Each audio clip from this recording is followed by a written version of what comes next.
Amém. Estamos no final do capítulo 28 do Evangelho de Mateus. E esse é um texto que tem um paralelo lá em Marcos, capítulo 16, a partir do versículo 15. E alguns chamam essa passagem de a carta magna da missão da igreja. E esse programa, essa carta magna, fala de um chamado que é para toda a igreja. Esse chamado que nos convoca a anunciar as boas novas do Evangelho. E esse texto, ele esboça o caráter geral dos discípulos, o seu trabalho e a mensagem de tudo quanto Jesus é e fez por nós, agora e para sempre. A missão, essa missão fala de fazer discípulos. Através de quê? Através da pregação do Evangelho, do batismo e do ensino de todas as coisas. Essa missão não começou em nós e não terminará em nós. Essa semana inteira de oração, nós vimos aqui na igreja, desde Gênesis até a pessoa de Jesus, como essa missão é uma missão que foi sonhada no coração de Deus, e Deus levantou homens e mulheres e situações inteiras para que essa missão chegasse até nós. Mas essa missão ela continuará até a consumação dos séculos, até a volta de Jesus, até a segunda vinda do nosso amado. A missão não morreu com a igreja primitiva, com os apóstolos, ela está viva até os dias de hoje, e cada geração tem a responsabilidade de proclamar o Evangelho no seu tempo, e nós, como geração eleita de Deus, temos a responsabilidade de proclamar o Evangelho no nosso tempo. Você entende isso? Glória a Deus. Eu quero desfazer alguns enganos antes da gente continuar nessa noite. Escute algo: missão e igreja não são duas coisas separadas. A missão é da igreja. A missão é da igreja. A igreja é o próprio departamento de missões de Deus. Uma parte da igreja não, a igreja inteira é o departamento de missões de Deus. A missão foi dada para a igreja, e só a igreja de Jesus tem a autoridade e a capacidade de fazer a missão de Deus. Muitos têm dividido missão e igreja, muitos têm dividido aqueles que eles chamam de os que estão das quatro paredes para fora e os que estão das quatro paredes para dentro. Mas deixa eu te dizer algo, nós não podemos dividir aquilo que é indivisível, e missão e igreja, eles não podem ser divididos. E por uma falta de entendimento nesse sentido, nós temos visto duas instituições que às vezes muito mais parecem competir do que cooperar, enquanto éramos para ser a mesma coisa. Eu já preguei uma vez aqui, e usei até a Thaís de exemplo, como em bases missionárias, às vezes tem missionários que não gostam da igreja. E às vezes tem pastores que não gostam de missionários. E cada um tem o seu porquê e a sua razão. Mas no fundo, os dois estão errados. Porque missão e igreja não se separam. E você pode estar se perguntando: Michel, então como nós podemos conciliar? Se uns falam que o mais importante está acontecendo das portas da igreja para fora, e outros falam que o mais importante está acontecendo das portas da igreja para dentro. Nós temos que entender algo muito básico. Quem tem mais afinidade pela igreja local, precisa entender que a igreja local é formada por pessoas que antes estavam mortas em seus pecados e delitos, e foram alcançadas pela graça de Jesus Cristo. E se um dia, meu amado, eu e você ouvimos o Evangelho, foi porque alguém pregou. Se um dia nós viemos à igreja, foi porque alguém nos chamou. Alguém que estava em missão, cruzou o meu caminho e o seu caminho, para pregar o Evangelho para mim e para você. E por isso hoje nós fazemos parte da igreja de Jesus. A igreja de Jesus é formada de pessoas que foram alcançadas por outras pessoas que estavam em missão.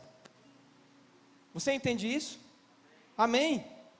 Mas quem tem mais afinidades com missões externas, eu vou usar esse termo, precisa entender que a missão de Deus sempre resulta em igreja. Sempre resulta em igreja. O sucesso da missão é o nascimento de igrejas locais. Se eu sou um missionário que entra numa comunidade onde o evangelho nunca foi pregado, e eu começo a proclamar o evangelho da graça de Deus, o evangelho do seu reino, pessoas começam a confessar a Cristo e começam a andar comigo, e eu continuo a pregar e pessoas confessam a Cristo e andam comigo, e de repente as pessoas estão querendo saber um dia certo para fazer uma reunião, um discipulado e um estudo, e eu marco um dia na minha casa. Quarta-feira vocês vão lá para a minha casa, e os irmãos começam a ir porque tem fome e sede. Só que os irmãos estão com fome e já não querem mais um dia só. Eles dizem: irmão, marque outro dia. E aí eu marco o sábado ou marco o domingo. E cada um começa a falar dessa graça salvadora para o seu vizinho, para a sua vizinha.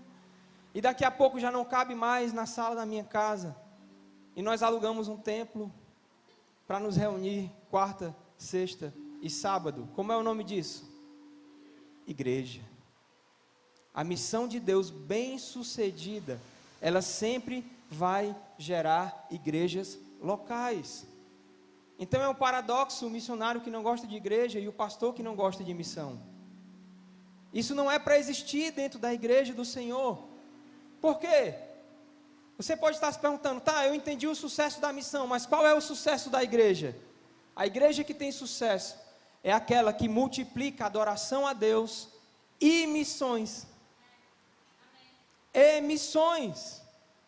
Então as duas coisas se complementam, as duas coisas andam juntas, as duas coisas são interligadas e inseparáveis. E se você não se via até hoje como alguém que está em missão, eu quero dizer para você, todos vocês que estão aqui, você está em missão. Você está em missão. A palavra de Deus diz que nós somos como peregrinos em terra distante. E sabe o que é que nós estamos fazendo aqui nessa terra distante? Como aqueles que já creram no nome de Jesus, que já confessaram o seu nome, nós queremos mais pessoas para o reino de Deus. Nós queremos mais pessoas ligadas a Jesus. Nós queremos multiplicar esse amor que nos alcançou. Nós queremos multiplicar essa graça que nos invadiu.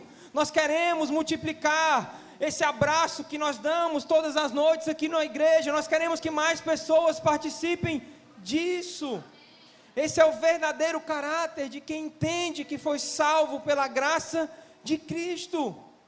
E todos nós temos que fazer missões. Só que deixa eu desfazer mais uma mentira antes de continuar no texto nessa noite. Muitos pensam que missão só acontece quando algo muito grande acontece. E não é assim que funciona. Nós precisamos olhar para o todo. Eu às vezes escuto pessoas que dizem: eu queria tanto que Deus me usasse. Mas eu vejo Deus usando aquelas pessoas. Só que Deus está usando ela em algo simples. E porque Deus está usando ela em algo simples, ela acha que isso não é ser usada por Deus. E essa semana eu ouvi uma analogia muito legal, que dizia que tinham 3 pedreiros numa obra. Um estava virando massa, o outro estava rebocando uma parede e o outro estava assentando um piso.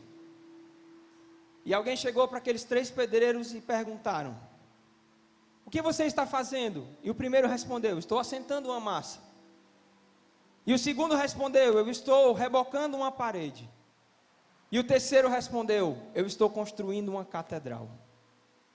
Porque ele estava olhando para onde aquilo estava levando.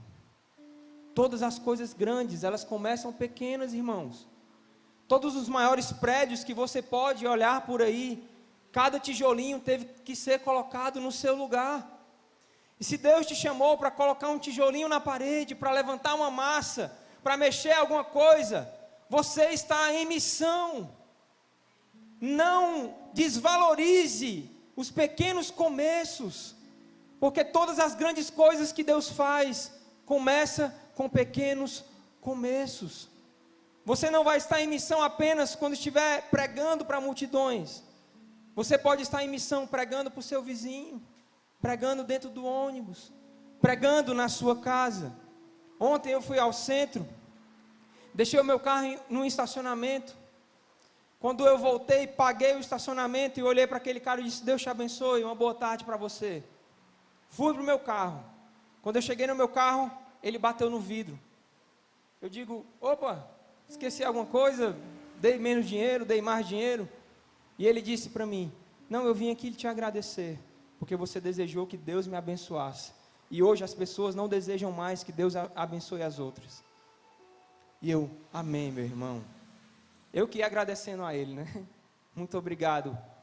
Porque às vezes não é só um Deus abençoe, às vezes não é só um bom dia, às vezes não é só um abraço. Nós estamos em missão. E nós precisamos estar com os olhos abertos, irmãos. Porque a seara, ela continua grande. Está cheio de gente que precisa ouvir sobre o amor de Jesus. Está cheio de gente que precisa ouvir sobre essa graça que alcançou a sua vida. E o que Deus fez na sua vida, Ele não fez para ficar em você. Ele fez para que você multiplicasse. Várias e várias vezes no Uber, eu tenho a oportunidade de falar no nome de Jesus. E para mim é um prazer, irmãos. Para nós tem que ser um prazer falar daquele que nos resgatou, que nos amou. Sabe? E são atos sinceros de amor, de misericórdia, de compaixão, que muitas vezes alcançam o coração das pessoas, muito mais do que você entregar um folheto, como quem diz assim: está aqui, ó, estou fazendo a minha parte. Isso não é missão. Missão é atenção, missão é cuidado, missão é compaixão, missão é empatia, missão é amor. Mas muito mais do que tudo isso, missão se trata de um nome de uma pessoa que é Jesus. Jesus. Ontem mesmo entrou uma menina no Uber. Meu Deus, lá vai, histórias do Uber, hoje vai ter muitas. E aí ela pediu para ligar o rádio, eu liguei o rádio. Aí uma música internacional e ela: ixi, estou sofrendo. Eu disse: o que foi, minha irmã? Foi traída, levou um chifre, alguma coisa assim? Deus me livre, que nem namorar eu quero, esse negócio de relacionamento não existe não. Eu disse: existe. Você está na frente de alguém que está casado há 12 anos, que tem um filho de 5 anos, que está com a mesma mulher há 13, vai fazer 14 anos já. Oh, coisa linda, olha. Tem que ter um pouquinho, né, irmão? E ela disse: isso não existe não, rapaz. Qual é o segredo? Por quê? Eu disse: o segredo tem nome. Sabe qual é o segredo? É Jesus. Aí ela: você é da igreja? Eu digo: eu sou da igreja. Quase que eu digo assim: eu sou a igreja. Só que ela não ia entender. Digo: eu sou da igreja. E o segredo é Jesus. E aí eu comecei a falar. Ela disse: eu também já fui da igreja. Já fui da igreja fulano de tal. Mas esses pastores, não sei o que, não sei o que. E aí começou a falar e eu só calado aqui na minha. E aí ela disse: eu saí da igreja porque eu não quero ninguém mandando em mim, me pressionando, esse negócio de pressão não existe comigo. Mas eu ainda leio a Bíblia, eu ainda faço as coisas de crente. Ela usou esse termo, eu ainda faço as coisas de crente. E aí eu digo, minha irmã, eu posso falar uma coisa para você? Aí ela, pode. Não se trata de fazer as coisas de crente, se trata de amor. Porque Deus te amou e se entregou por você. Agora deixa eu te fazer uma pergunta. Se você tivesse um namorado que te tratasse como você trata a Deus, você casaria com ele? E ficou só aquele silêncio dentro do carro. Um namorado que uma vez na semana te fizesse uma ligação: namorada, estou com necessidades, eu quero comer um sanduíche, eu quero isso, eu quero aquilo e tal. E a namorada, mas esse cara nem perguntou como é que eu estou, cara. Se trata de amor. E missões, amados, se trata de amor. Não faz missões quem não aprendeu a amar a Deus profundamente. Porque quem ama a Deus profundamente aprende a amar aquilo que Ele ama. E sabe o que é que Deus ama, gente? Prédios, cadeiras, som. Deus ama gente. Deus ama pessoas. Deus não ama ministérios, Deus ama pessoas. Não tem essa de ministério mais amado, mais ungido. Deus está interessado em pessoas. Tudo isso aqui é por causa de pessoas, irmãos. Os meninos que entram no louvor, eles não entram no louvor apenas para tocar, mas para viver em comunhão com seus pares. As senhoras, o ministério das senhoras não existe para elas fazerem eventos, existe para elas terem comunhão umas com as outras. O ministério de mídia, esses ministérios podem até ter um apelo técnico, sim, tem que tocar, tem que mexer no computador, amém. Mas eles têm que se relacionar entre eles, porque tudo tem a ver com relacionamento. E quem não entende relacionamento, não entende missão. Porque não se trata de eu ir na rua para entregar um pedaço de pão, um sanduíche com suco para alguém e ir-me embora. Porque no outro dia aquela pessoa vai estar com fome de novo, irmãos. Se trata de como aconteceu muitas vezes. Nós sentávamos com elas na calçada e compartilhávamos e conversávamos e falávamos de Jesus profundamente para aquelas pessoas. O celular estava onde? No bolso, porque não tinha fotinha para postar no Instagram. É missão. Nós não fazemos missão para usar as pessoas, para parecer mais bonzinhos. Nós queremos a vida das pessoas restauradas pelo amor do Senhor Jesus Cristo. Mas deixa eu te dizer algo, missão começa em Jerusalém, irmão. E se você não está em missão aqui, você nunca vai estar em missão lá.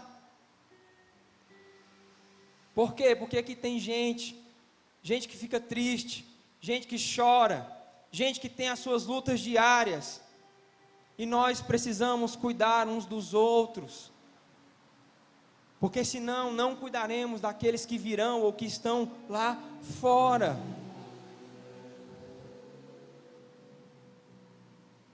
Muitos querem liderar na igreja do Senhor. Muitos querem cantar, tocar, muitos querem um monte de coisa.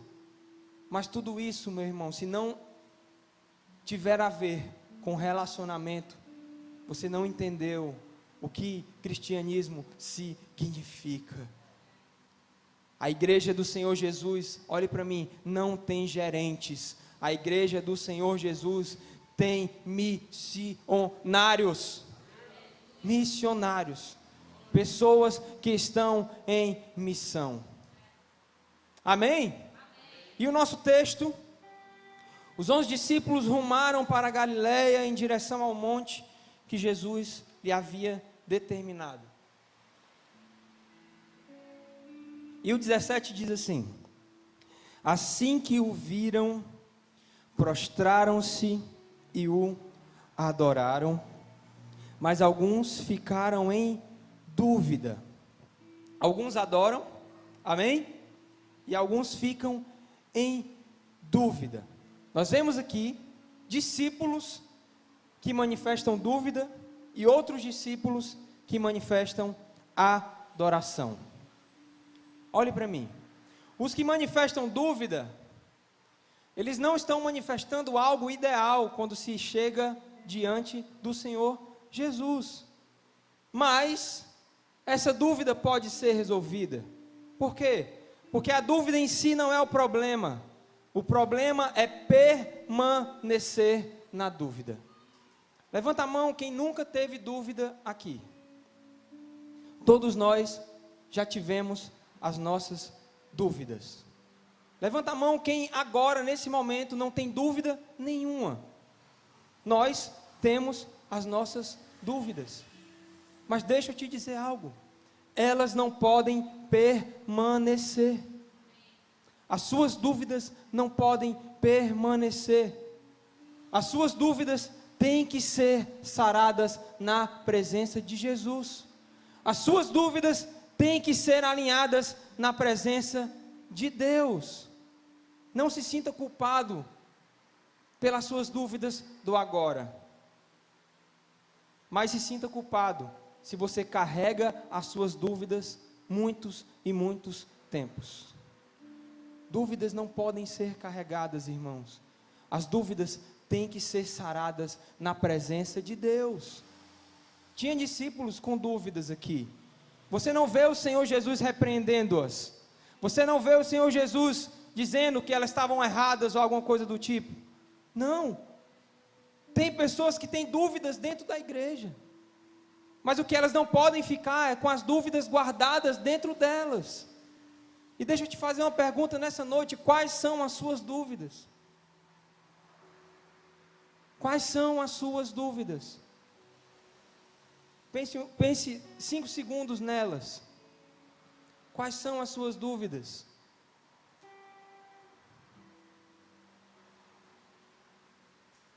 Amém?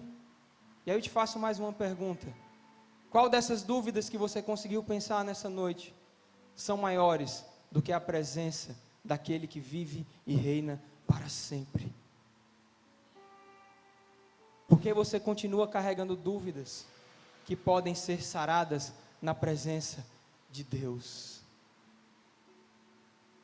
Antes de seguirmos, feche os teus olhos. Essas dúvidas que você pensou, jogue-as na cruz do Calvário nesta noite.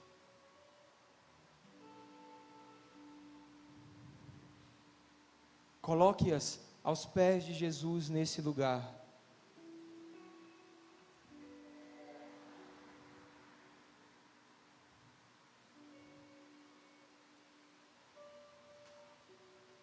Cura as dúvidas do teu povo, Jesus. E escuta algo, olha para mim. Muitas delas não serão respondidas, porque o Senhor não precisa se explicar para mim e para você. Muitas delas nós precisamos de fé para seguir, mesmo não entendendo. Amém? Alguém me explica a ressuscitação aqui? Como essa dúvida poderia ser respondida? Eles só tinham que crer naquele que estava diante dos olhos dele. Tem coisas que não podem ser respondidas para nós, mas nós seguimos, porque temos fé naquele que está além da explicação, que é o Senhor Jesus. Mas muitos outros discípulos adoraram, e é isso que se espera de nós, quando nós estamos diante do Senhor: adoração. E a palavra para adoração aqui no grego é prosekinesan, ou pronúncia, misericórdia. E é uma palavra muito forte para adoração. É uma palavra que fala de adoração extrema, de adoração extravagante, de adoração forte, de adoração entregue. Muitos, quando viram o Senhor Jesus diante deles, se prostraram e adoraram. E aqui o ato de adoração sofre um novo e um vivo avanço. Por quê? Porque esses discípulos que adoraram sabiam que o seu mestre, a quem o povo considerava apenas um profeta, Na verdade, era o Senhor sobre a vida e a morte, irmãos. Quem sabe quem Ele é, explode em adoração, sem precisar de estímulo nenhum. Olha para mim, irmão, em nome de Jesus. Isso precisa penetrar o nosso ser, porque não adianta nós sabermos e falarmos que Ele está muito além das canções, muito além dos movimentos, muito além dos ambientes, se isso não é uma verdade na minha vida e na sua vida. Porque a realidade mesmo, irmãos, a verdade de fato é que nós não adoramos, porque em nós não existe a certeza da presença de Deus. E eu te provo, porque quando você sente na pele a certeza da presença de Deus, você move-se ou não se move diferente? Sim ou não? Quando tem aquele arrepio, quando tem aquela coisa que está movendo o ambiente, porque tem dia que tem mesmo, e é muito bom quando tem. Você se move ou não se move diferente? Mas por que você não se move assim quando não tem esse arrepio? Não existe na sua vida a certeza da presença de Deus? Você precisa que te convençam que o Senhor, Jesus, o Rei dos Reis, aquele que vive e reina, que morreu, mas ao terceiro dia ressuscitou, está nesse lugar. Irmãos, eu não acredito que em pleno 2020, você precise do fique de pé, do levante as suas mãos, do agora vem, Ele está vindo, Ele está vindo, Ele está vindo.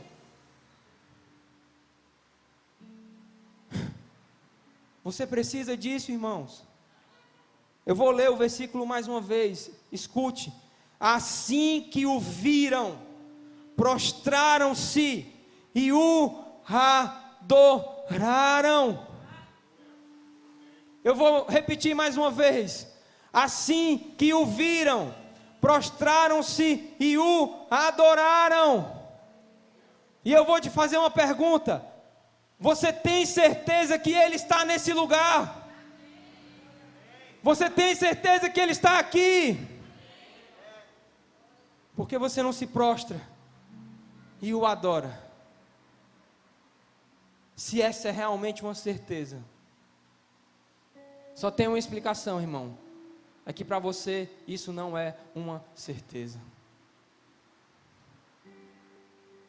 Eu vou confessar uma coisa para vocês, irmãos.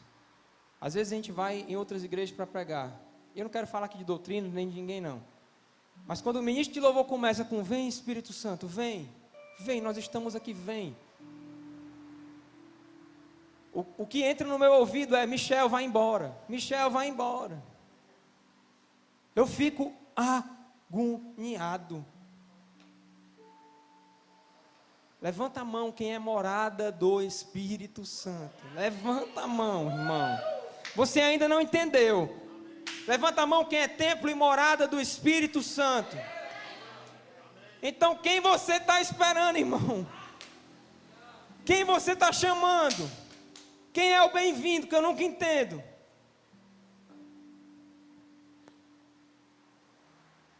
Ele está aqui ou não está aqui? Eu vou perguntar de novo, ele está aqui ou não está aqui? Assim que o viram, prostraram-se e o adoraram. Enquanto você não entender isso aqui, eu não vou sair desse lugar, cara. Assim que o viram, prostraram-se e o adoraram. Onde estão aqueles que têm certeza de que Ele está aqui? Onde estão? Onde estão aqueles que têm certeza da presença de Deus nesse lugar? Irmãos, guarde isso, irmãos. Não deixe chegar quarta-feira e você chegar aqui como se estivesse na pracinha do Jockey Club. E sábado que vem, e quarta que vem, e sábado que vem. E sempre tem que ter a música certa. E sempre tem que ter o tom certo. e a voz certa, e o jeito certo, porque senão você não adora aquele que está nesse lugar e que te salvou. Michel, o que é que isso tem a ver com missão? É porque quem não crê nisso não prega, porque não acredita em missão, irmão. Para que eu vou pregar? Precisa não disso. Tem um pastor Gleidson. Essa semana a gente estava conversando, falando sobre discipular, dar aula, alguma coisa assim, ao pastor. Ô, glória, ainda bem que tem a Thaís, né? Muitas vezes a igreja está do mesmo jeito. Vamos fazer missão, aleluia. Pastor Gleidson? É porque tem uma visita ali, pastor Gleidson. Ó, irmão, você está em missão. Você está em missão. E missão é adoração. Mas não adora quem não entende, quem não reconhece a presença de Deus. Feche seus olhos. Você reconhece a presença de Deus aqui? Você precisa que eu chame os músicos dessa igreja para subir no altar? Pois eu quero te convidar a, em voz alta, você adorar o Senhor nessa noite.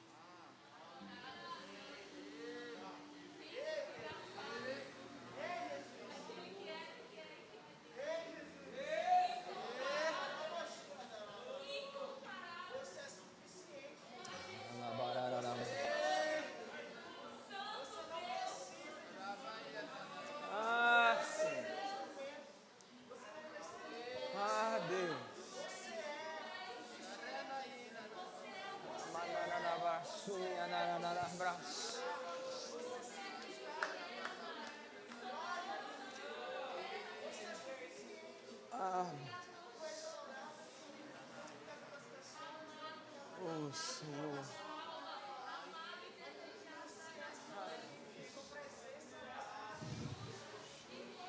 Oh, Senhor, é impossível nos acostumarmos contigo, Jesus. Tu é grande demais, Senhor. Poderoso demais, Senhor. Ah, meu Deus. Perdoa a tua igreja, Senhor. Perdoa, Senhor, se nós associamos adoração com estímulos físicos, com tom de voz, com arrepios. Adoração é reconhecimento da tua grandeza, Jesus. E tu estás aqui, Jesus. A verdadeira pergunta é: onde você não está? Não existe esse lugar, Senhor. A tua presença invade toda a terra. Ora, manarabasturias. Oh, Jesus. Senhor, tira essa ideia, Senhor, apenas da nossa mente, Deus. Transpassa, Senhor, o nosso ser com a certeza da tua presença. Oh. Oh. Ah, Deus. Quem sabe quem tu és não resiste, Senhor. Não se segura. E é por isso que nós não pregamos, Senhor.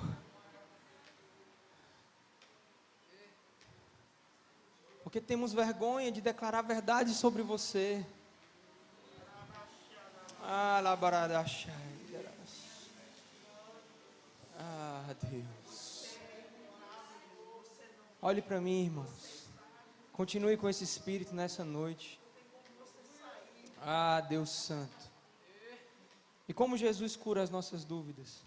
No versículo 18 a palavra diz: então, Jesus, aproximando-se deles, lhes assegurou: toda a autoridade foi-me dada no céu e na terra.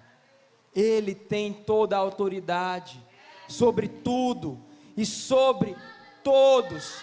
sobre os que já adoram profundamente, mas também sobre aqueles que estão em dúvida. Ele tem autoridade sobre todos, sobre aqueles que já estão em chamas pelo Espírito, mas também sobre aqueles que estão um pouco mais frios. Ele tem autoridade sobre todos, sobre aqueles que já venceram grandes guerras, mas também sobre aqueles que ainda não lutaram grandes guerras.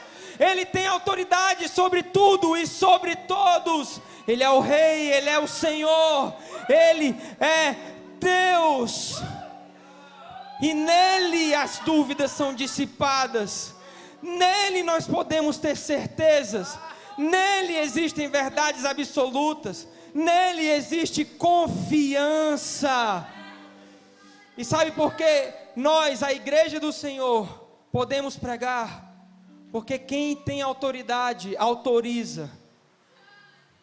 E Ele nos autorizou, muito mais do que autorizar, Ele nos ordenou a pregar. E se Ele tem toda a autoridade, aquilo que Ele fala não pode ser contestado, mas tem que ser obedecido. A autoridade da missão, irmãos, está em Jesus. Por isso que missão sem Jesus não é missão, é ONG. E nós não somos ONG, nós somos a igreja.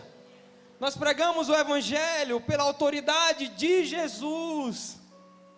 O Atos falou muito bem nessa semana. O evangelismo tem um nome, e o nome desse evangelismo é Jesus. Jesus. E no verso 19 nós vemos a ordem que esse que tem autoridade nos dá. O texto começa com portanto, que quer dizer o quê? Vocês vão fazer missões, mas vocês vão fazer missões porque eu tenho autoridade e eu dou a vocês a autoridade para que vocês façam missões. Ele não sugeriu, irmãos, ele ordenou. Missões não são opcionais. Missão é obrigação da igreja. Você é a igreja. Você é a igreja. Então você é um missionário. Um missionário. E nesse versículo 19, eu quero abrir um parêntese para falar um pouco sobre o sentido dele. Por quê?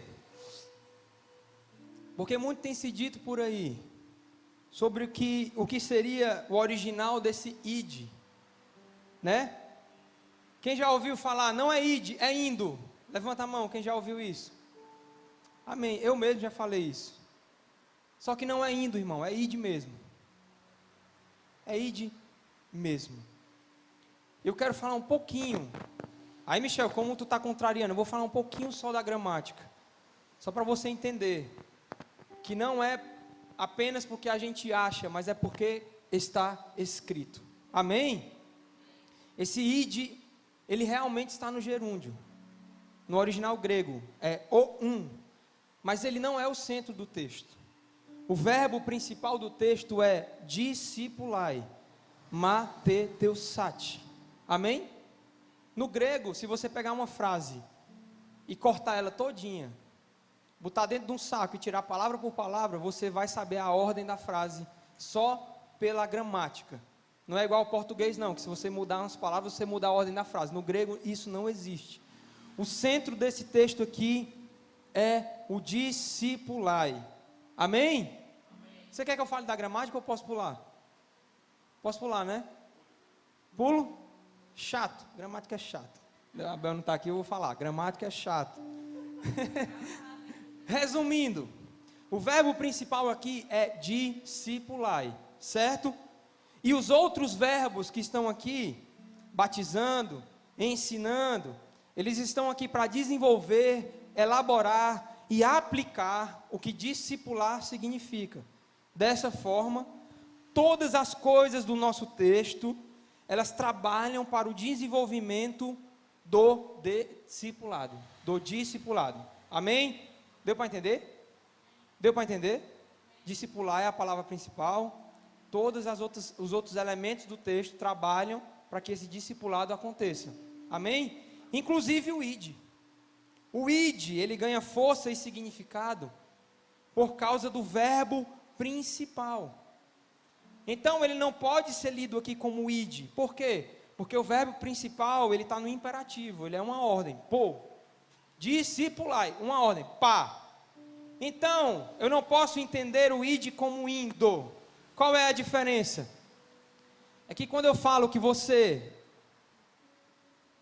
quando eu falo do indo, eu falo mais ou menos assim: Thaís, enquanto você estiver indo para o trabalho, você vai fazer discípulos. Vitor, enquanto você estiver indo no Uber, você vai fazer discípulos. Cristiane, enquanto você estiver vivendo a sua vida, você vai fazer discípulos. E não é isso que o texto diz. O que é que o texto diz? O texto diz para Thaís: Thaís, tu vai para o trabalho para fazer discípulos.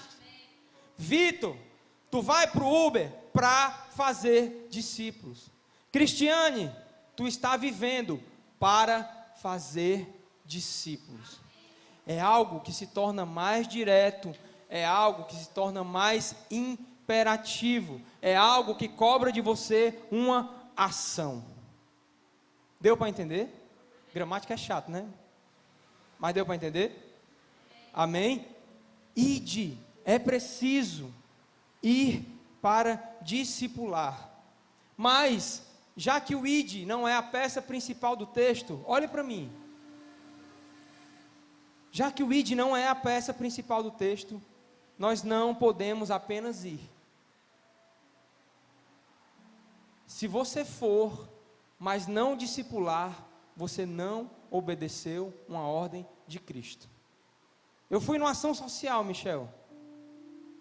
Eu entreguei alimentos, eu abracei as crianças, mas eu não falei da palavra de Deus. Você desobedeceu esse versículo. O id não é o principal é o discipulai. Muda ou não muda a nossa concepção? Não adianta você ir se você não está fazendo discípulos. É por isso que o gerúndio ele não é satisfatório. Porque não é só eu ir para trabalhar na Uber, eu tenho que ir para fazer discípulos. Eu tenho que viver a minha vida em missão de Deus. Temos que ir com um objetivo, temos que andar por aí, o pastor Gleice falou disso essa semana, com foco, ligados.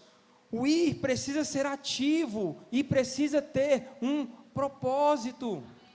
Amém? A missão de Deus, ela não é feita por quem está vivendo, ela é feita por quem vai. Por quem vai. Eu vou te fazer mais uma pergunta. Nessa noite eu quero te expor para você mesmo no Espírito. Qual foi a última vez que você se levantou para, de forma ativa, fazer missões?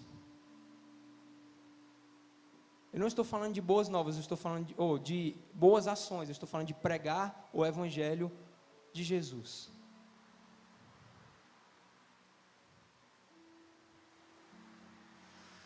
Você sabe a resposta? Não precisa dizer. A partir de hoje, Deus está te convidando a caminhar de uma forma diferente. Michel, eu vou lá na casa da irmã fulana de tal ver o que acontece. Não, eu vou lá na casa da irmã fulana de tal discipular. Pregar o Evangelho. Falar do nome de Jesus. Você tem que ser como uma flecha, irmãos. Certeiro. É isso que o texto está dizendo para mim e para você. Amém? Glória a Deus. Agora deixa eu te dizer algo sobre a prioridade da missão. A prioridade da missão é a pregação do Evangelho. Amém? A frase que diz, pregue, se preciso fale, que foi atribuída a Francisco de Assis, não consta em nenhum dos seus escritos e não representa uma verdade. Quem já ouviu? Pregue, se preciso fale. Isso é uma mentira. Isso é uma mentira. Escute o que eu vou te dizer. Fazer boas ações não compensa a falta da pregação do Evangelho. Não compensa. A pregação do Evangelho, sim, sempre resulta em boas obras. Mas as boas obras apenas não podem resultar em salvação. Nós temos que pregar. A igreja foi chamada para pregar. Pregar. Atos capítulo 4, dos versículos 18 ao 20, a palavra de Deus diz: então, convocando-os novamente, ordenaram-lhes que não falassem, tampouco ensinassem em nome de Jesus. Contudo, Pedro e João propuseram-lhes: julgai vós mesmos se é justo diante de Deus obedecer a vós mais do que a Deus, pois não podemos deixar de falar tudo o que vimos e ouvimos. E você não pode deixar de falar, mesmo que você ache que é bonzinho demais, porque está doando uma cesta básica, porque está dando uma oferta. Você tem que falar de Jesus, irmão. Amém? Posso ouvir um glória a Deus? Glória a Deus. Aleluia! Você recebe sua vitória nessa noite? Oh, glória! Quem está entendendo? Deus está te chamando, irmão, hoje, para pregar, para falar de Jesus, para deixar a sua vergonha de lado, e dizer: olha, eu quero te falar de algo. O que é? É uma energia positiva, algo maravilhoso. Não, é de Jesus. Jesus. Temos que pregar. Agora escute algo, preste atenção. Mesmo a palavra sendo prioridade, em situações extremas, nós podemos agir de forma diferente. Como assim, Michel? A palavra é ou não é prioridade? É sim, mas tu está no meio da rua andando, aí tem um cara que está infartando, aí tu vai bater na cara dele: acorda que eu quero pregar o evangelho, acorda.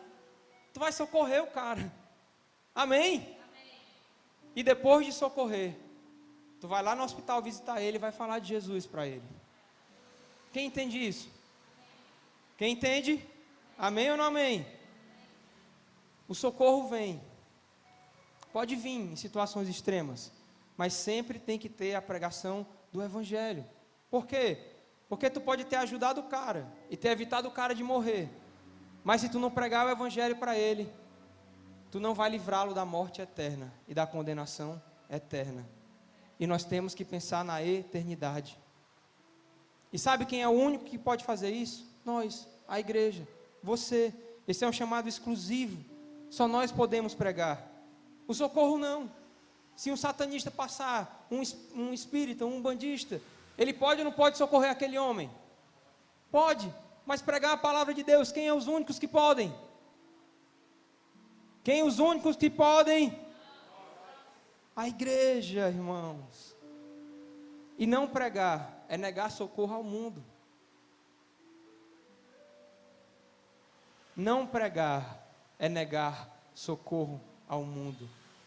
Quem aqui conseguiria ver uma batida de carro com alguém ferido e morrendo e não parar o seu carro, ou não parar a sua caminhada para socorrer essa pessoa? Você conseguiria, irmão? Não? Sim? Sim ou não? Mas você consegue ver gente indo para o inferno todo dia sem pregar para elas. Por quê? Talvez seja porque você não acredita na condenação eterna. Talvez porque você não acredite que aquela pessoa está morrendo de verdade, no espírito. O mundo precisa de Jesus. E nós temos Jesus. Nós temos a palavra da verdade. Nós temos a autoridade dada por Jesus. Nós temos o Espírito de Deus. Nós temos tudo que precisam para pregar. Mais uma vez eu vou te fazer uma pergunta. Eu quero ser muito prático nessa noite. Pergunte a você: por que eu não prego?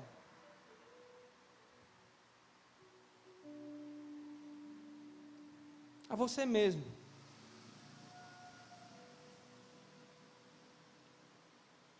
Por que eu não falo?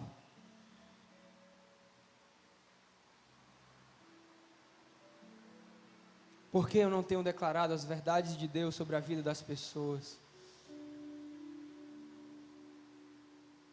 O mundo está gemendo, irmãos. O mundo está gemendo. Gemendo. E você tem a cura. Pregue a palavra. Pregue o nome de Jesus. Pregue. Muitos não pregam porque não creem. Muitos não pregam porque não se tornaram discípulos de Cristo. E só discípulos pregam. O nosso modelo de discipulado é de Jesus. E Ele nos ensina com a própria vida, como um filho de Deus deve viver. Jesus ama completamente. Jesus obedece completamente. Jesus renuncia completamente. Jesus age intensamente. Mas Jesus, se Ele é o modelo, então isso também é para nós.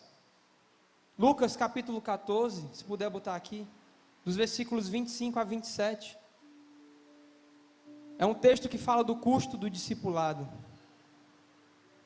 Bota aqui para a gente ver. Lucas 14, 25 a 27. Milhares de pessoas acompanhavam Jesus. Então, dirigindo-se à multidão, lhes declarou: se alguém deseja seguir-me e ama o seu pai, sua mãe, sua esposa, seus filhos, seus irmãos e irmãs, e até mesmo a sua própria vida, mais do que a mim, não pode ser meu discípulo. 27. Da mesma forma, todo aquele que não carrega a sua própria cruz e segue após mim, não pode ser meu discípulo. Jesus está falando de amor aqui.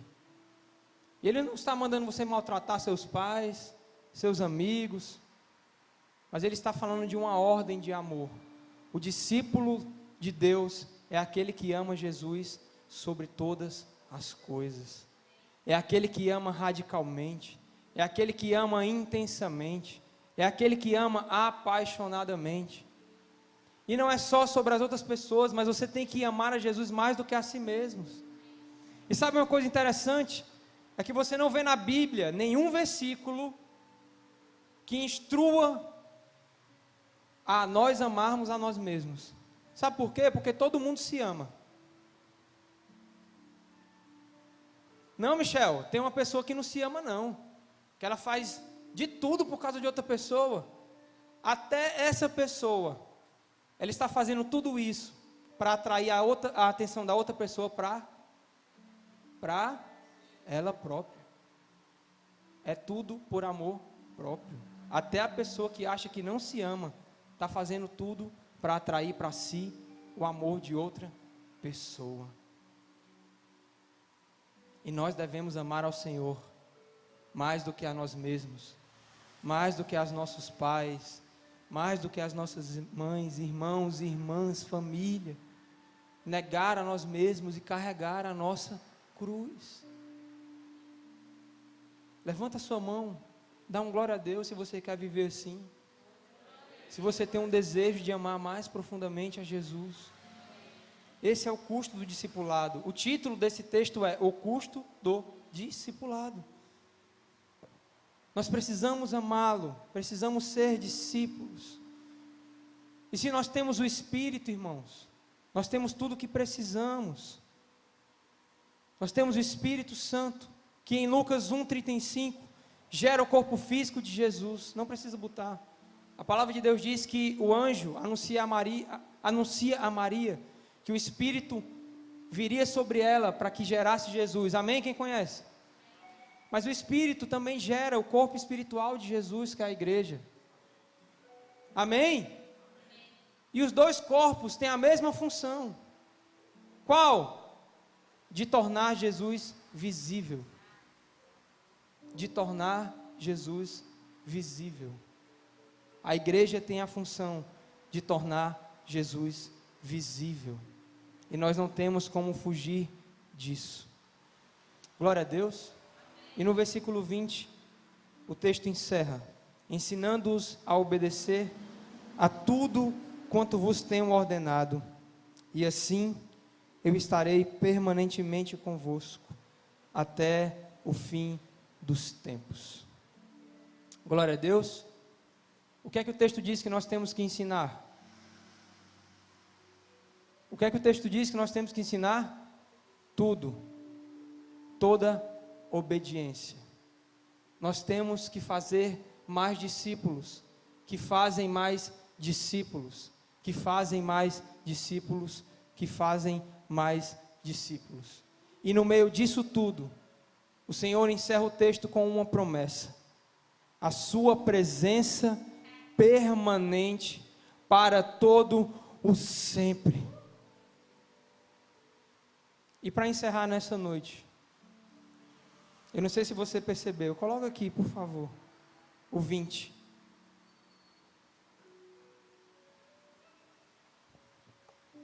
Ensinando-os a obedecer a tudo que eu vos tenho ordenados. Amém? Mas depois do ponto está o segredo. E, repita comigo, e assim eu estarei permanentemente convosco até o fim dos tempos. E assim como? E assim como? Indo, fazendo discípulos, batizando e ensinando. E assim eu estarei convosco até a consumação dos tempos. Sabe o que é que isso aqui me diz? É que quem anda em obediência, não precisa ficar procurando presença de Deus, porque vive permanentemente na presença de Deus. Isso aqui é para quem obedece os textos que nós lemos acima. Tem gente procurando a presença de Deus, não é porque não obedece. E assim eu estarei convosco até a consumação dos tempos. Às vezes a gente pergunta, tem uns cultos que são mais fogo que os outros, né? Às vezes a gente pergunta, quem quer viver, habitar na presença de Deus? Aleluia, glória a Deus. Quem quer cumprir os 4 versículos acima, para viver permanentemente na presença de Deus? Essa é a pergunta, irmãos. Essa é a pergunta. Deus só manifesta a sua presença em 2 casos. Ele está em todo lugar, amém? Mas Ele só manifesta a sua presença em 2 casos: em resposta à obediência ou para gerar obediência. Para quem nem obedece nem quer obedecer, para que você quer manifestação da glória de Deus?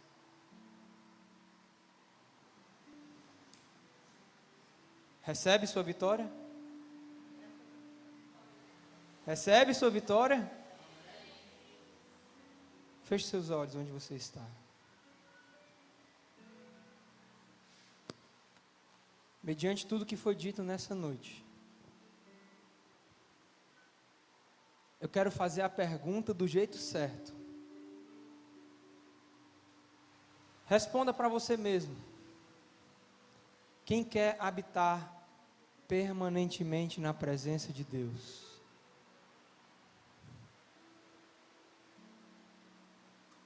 Vá. Faça discípulos. Batize. Ensine. Cuide. Pregue a palavra de Deus. Se você andar em obediência, você vai entender e perceber que você não precisa ficar correndo atrás das manifestações de Deus, porque Deus tem prazer em se manifestar para os seus discípulos. A palavra de Deus diz que quando Jesus ressuscitou, Ele apareceu para mais de 500 irmãos, apareceu para os 2 irmãos a caminho de Emaús, apareceu para os 11 no cenáculo, Ele apareceu para Maria Madalena, para Pedro. O Senhor tem prazer de se manifestar para aqueles que andam em obediência. para os seus discípulos.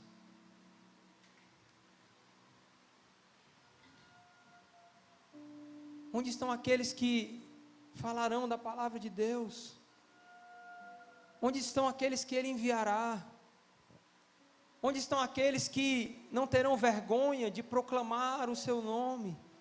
Em um tempo onde o cristianismo é tão perseguido, é tão rechaçado pelas mídias, pela TV. Onde estão aqueles que não terão vergonha de dizer, de declarar que são discípulos de Jesus? Onde estão aqueles que andarão permanentemente na presença de Deus? Onde estão aqueles que multiplicarão amor, que multiplicarão cuidado, que multiplicarão discipulado, que multiplicarão graça? Onde estão aqueles que se importarão mais com os missionários que estão no campo, que estão nos países perseguidos? Onde estão aqueles que orarão por missões, que enviarão recursos, que ajudarão? O Senhor veio em busca de uma resposta tua nessa noite. Eu falei no começo da pregação. Essa noite, eu não quero de você um êxtase emocional. Eu quero que você declare algo ao coração de Jesus como um compromisso.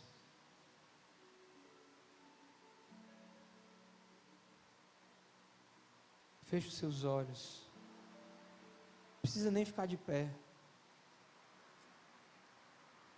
Muito mais do que você ficar de pé, o que eu espero de você é um sim definitivo nessa noite. Um sim. E não só para a missão propriamente dita. Um sim para não depender de ministro de louvor para adorar o Senhor. Um sim para não depender de músicas. Um sim, irmãos, para o reconhecimento da manifestação da presença de Deus em todo e qualquer lugar da sua vida. Um sim para as vidas que estão perecendo sem o Evangelho. Um sim para abraçar causas que são muito maiores do que a mim e a você. Um sim para se declarar como um dos trabalhadores dessa seara que é tão grande. Um sim para um compromisso de vida com o Senhor. Porque nós aprendemos que podemos ser cristãos sem missão, mas cristão sem missão não é cristão. Essa é a verdade da palavra de Deus. Quais são os dons que o Senhor colocou no teu coração, irmão? Quais são os talentos que você tem escondido?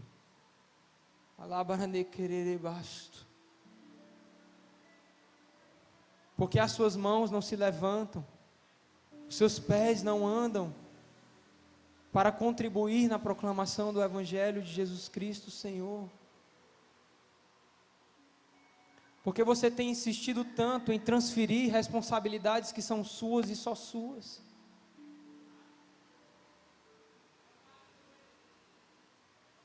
Jogue as suas desculpas hoje aos pés da cruz. E de uma vez por todas, na presença do Espírito de Deus, diga basta. A partir de hoje só dependerei do Espírito para manifestar a adoração. A partir de hoje só dependerei do Espírito, da palavra de Deus, para pregar o Evangelho.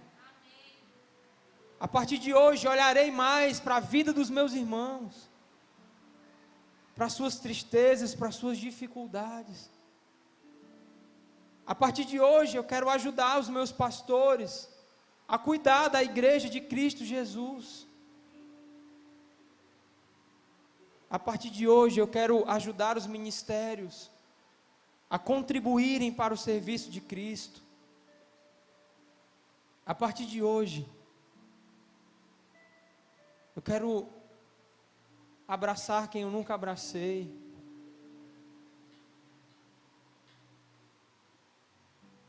Eu quero olhar para essa seara que é tão grande. E muito mais do que sentir uma tristeza e uma pena, eu quero levantar a minha voz e dizer: Senhor, me ajuda a ajudar. Nós não fomos enviados ao mundo para sentir pena daqueles que perecem, irmãos. Nós fomos enviados ao mundo para ajudá-los, para ser resposta para a vida deles. Eles não são dignos de pena, eles são dignos do Evangelho. Pela graça de Cristo.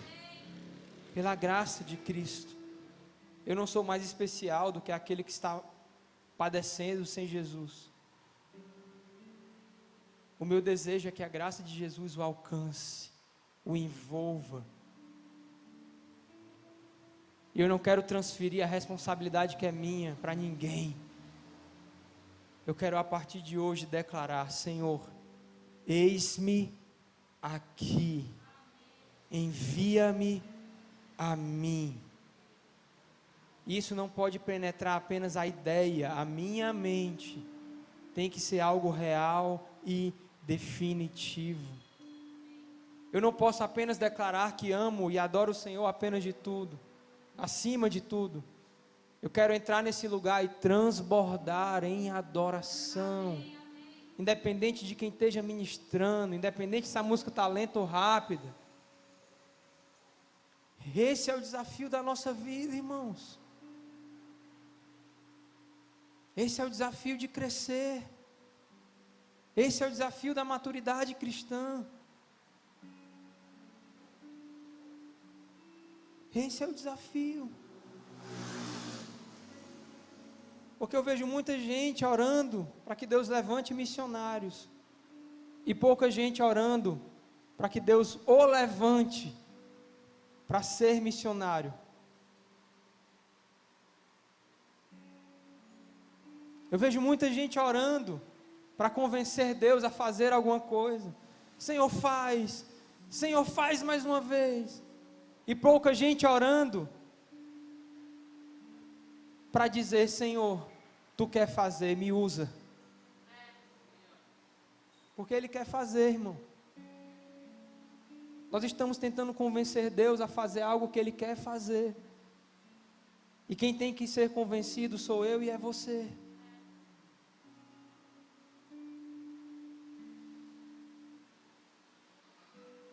A vida das pessoas vale mais do que a sua vergonha, do que a sua timidez. A vida das pessoas vale mais do que a sua insegurança. Não se trata de você, se trata das pessoas que estão perecendo. Muitos fizeram muito pelo Evangelho e vivem nas lembranças do que um dia foram. Ainda tem muito trabalho a ser feito, irmão. Ainda tem muitas pessoas a serem alcançadas. E nós somos a igreja de Jesus que carregamos a sua missão. Eu não quis que tivesse música no final do culto, porque você precisa sair daqui com essas palavras grudadas na sua mente. Porque enquanto muitos estão se levantando para criticar a igreja, poucos estão querendo ser igreja de fato, para fazer algo bom nessa terra. Porque enquanto muitos estão falando de ministério A e de ministério B, poucos levantam as suas mãos e dizem: olha, eu quero ajudar.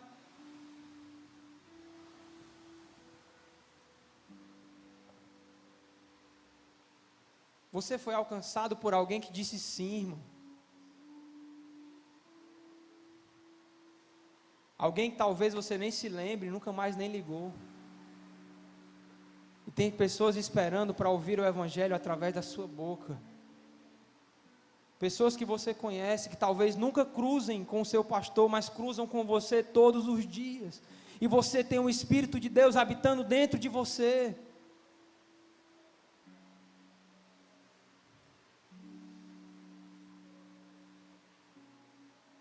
Talvez Se eu tivesse aqui fazendo um ato profético, ou profetizando que você ganharia inúmeras nações, você estaria mais feliz. Mas nessa noite eu estou te chamando a uma promessa real, irmão. A uma promessa real. Porque você pode até ganhar uma nação inteira, e eu creio nisso com toda a força do meu coração. Mas se você não começa com as pequenas coisas, você nunca vai para as grandes coisas. Porque quem não é fiel no pouco, nunca será fiel no muito. Diga sim para o Senhor nessa noite, de fato. De fato. E deixe que através do seu Espírito, muitas pessoas conheçam o Evangelho pela sua vida. Amém? Glória a Deus. Fique de pé, eu vou orar por você.